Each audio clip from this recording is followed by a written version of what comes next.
T'en as marre quand ça rame, quand tu fais du montage vidéo? Alors bouge pas, je vais te montrer comment faire pour arranger ça.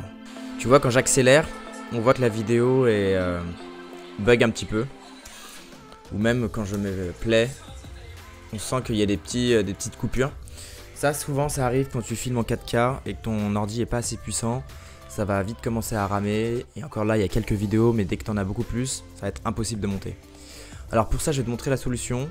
Donc c'est très simple, on va créer des proxys. Donc ça va s'utiliser avec ton logiciel Media Encoder. Donc tu vas sur ton Premiere Pro. Tu vas sélectionner tous tes rushs. Petit CTRL A. Même si tes rushs ne sont pas tous de la même résolution, même s'ils n'ont pas tous la même fréquence d'image, tu peux avoir filmé en slow motion, tu peux avoir des vidéos en HD, d'autres en 4K, c'est pas grave, tu peux tout prendre. Clic droit, doublure, créer des doublures. Ok.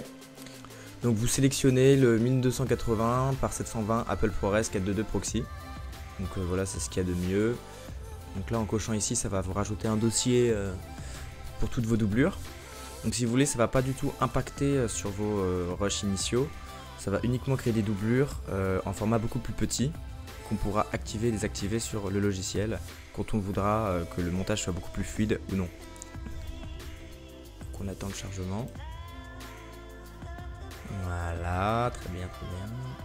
Ensuite, on va passer directement, donc ça va exporter nos fichiers sur Media Encoder. Donc on laisse tourner, voilà, le temps de. Donc là, tu as le temps d'aller chercher un petit café avant de commencer ton montage. Ok, très bien, donc une fois que ça c'est fait, on retourne sur notre logiciel Premiere Pro.